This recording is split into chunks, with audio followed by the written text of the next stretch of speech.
Assalamualaikum warahmatullahi wabarakatuh. Hai guys, welcome back to Bidan Jaleha MKUP channel. Ketemu lagi sama Bidan Dipa, asik. Jadi hari ini ceritanya aku mau menjelaskan tentang keluhan atau ketidaknyamanan pada trimester pertama. Ibu-ibu semuanya, enggak cuma ibu-ibu sih yang lihat channel kita, seluruh manusia yang ada di muka bumi ini pasti ngeliat channel kita, ya kan? Kepedean deh. Jadi aku mau jelaskan dulu yang trimester pertama, 2 dan 3. Jadi kalau hamil itu ada 3 trimester guys. Trimester 1, 2, dan 3. Trimester pertama itu adalah dimana seorang ibu hamil usia kehamilannya 1 sampai dengan 3 bulan.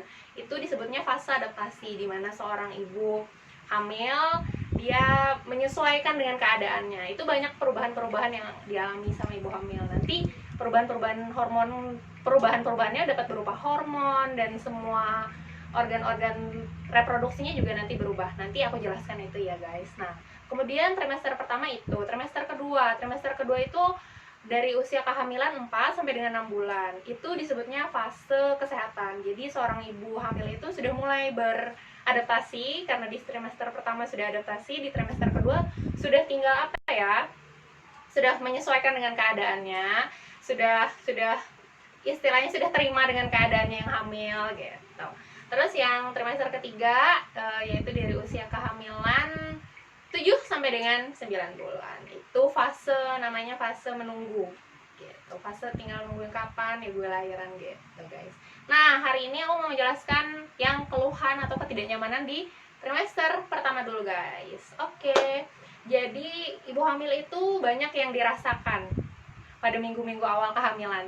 Trimester pertama itu biasanya ibu hamil banyak mengalami perubahan-perubahan baik secara hormon maupun organ-organ tubuhnya juga banyak yang mengalami perubahan. Nah, itu perubahan-perubahan itu akhirnya menyebabkan seorang ibu hamil itu mengeluhkan atau merasa tidak nyaman dengan keadaan. Oke, jadi sekarang aku mau menjelaskan tentang keluhan atau ketidaknyamanan pada trimester yang pertama dulu guys. Yang kedua, yang ketiga nanti tungguin aja ya di channel YouTube kita.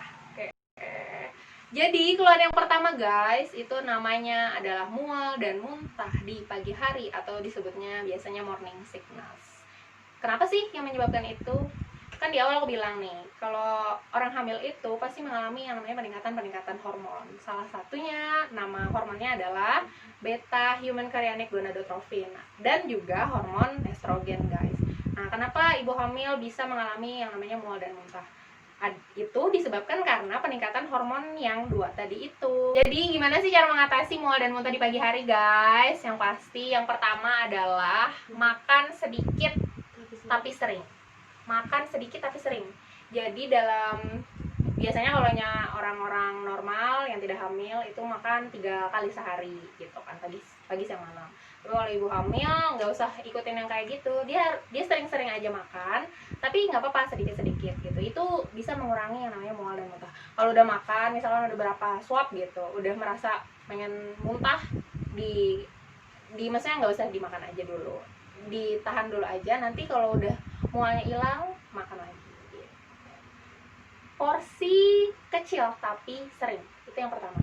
Yang kedua adalah makan makanan yang tidak berlemak, seperti kayak santan gitu-gitu guys. Jadi yang ketiga untuk mengurangi mual dan muntah adalah makan makanan yang tidak berbau tajam. Contohnya apa sih ibu bidan? Misalkan kayak makanan-makanan yang mengandung rempah terlalu banyak, misalkan kayak kunyitnya kebanyakan gitu-gitu. Kalau buah yang berbau tajam misalkan kayak durian guys, itu dikurang-kurangin aja, itu bisa merangsang mual dan muntah. Nah guys, kalau misalkan keluhan mual dan muntah tadi itu tidak ditangani dengan baik dan itu berlebihan sekali, itu bisa menyebabkan ibu hamil itu mengalami dehidrasi, kemudian anak dan ibunya sendiri mengalami kekurangan nutrisi yang akan menyebabkan ibu hamil tersebut mengalami yang namanya hiperemesis gravidarum guys. Nah, itu berbahaya kalau misalkan dibiarkan. Itu guys, kalau yang mual dan muntah itu dibiarkan terus itu berlebihan yang dirasakan sama ibu hamil, lebih baik langsung ke fasilitas kesehatan terdekat ya guys, karena itu berbahaya sekali. Oke, itu yang pertama. Yang kedua namanya adalah sembelit atau konstipasi. Itu berhubungan sama keluhan yang pertama biasanya yang dialami ibu hamil. Karena aku bilang tadi kan ada peningkatan hormon, akhirnya si lambung kerjanya menjadi lambat. Itulah menyebabkan penumpukan makanan di lambung, itu menyebabkan terjadinya sembelit atau konstipasi pada ibu hamil. Gimana sih Bu Bidan cara mengurangi dari sembelit atau konstipasi tadi? Yang pertama adalah makan makanan yang berserat tinggi seperti sayuran hijau, agar-agar, pepaya, seperti itu guys. Nah, keluhan yang ketiga guys, itu namanya pusing. Jadi ibu hamil mengalami yang namanya pusing. Itu disebabkan karena hormon tadi, terus juga stres dan kelelahan. Hal apa yang bisa kita lakukan untuk mengurangi pusing pada ibu hamil? Yang pertama adalah istirahat yang cukup, kemudian mengurangi pekerjaan-pekerjaan yang berat seperti itu guys. Berdiri terlalu lama, kemudian ketika tidur jangan langsung bangun mendadak gitu. Jadi miring kiri dulu misalkan atau miring kanan dulu, barulah bangun pelan-pelan gitu.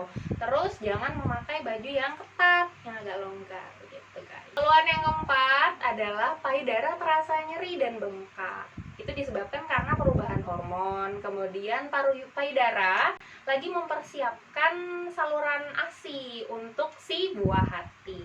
Cara mengurangi dari payudara yang nyeri dan bengkak tadi adalah dengan memakai bra atau BH yang besar, yang size-nya besar, dan kemudian menopang dari payudara tersebut. Misalkan kayak bra atau BH-nya orang yang lagi olahraga. Yang kelima, suasana hati yang mudah kacau. Ibu hamil mengalami hal tersebut dikarenakan peningkatan hormon yang tadi udah disebutin dari awal. Kemudian ibu hamil juga mengalami stres, kelelahan, akhirnya menyebabkan hatinya mudah kacau, mudah sekali tersentuh, mudah sekali menangis kadang-kadang.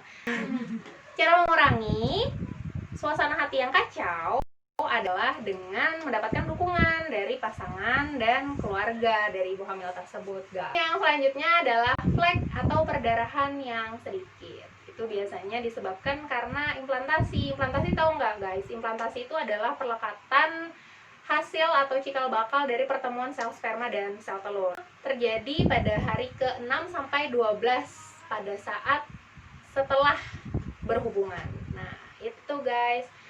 Tapi itu wajar-wajar aja kalau perdarahan atau fleknya itu sedikit.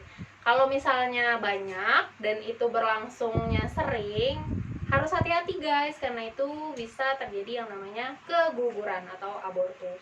Keluhan yang selanjutnya itu adalah peningkatan pengeluaran sekret atau cairan di daerah kewanitaan atau Miss V kita guys. Itu biasanya disebabkan oleh peningkatan hormon juga.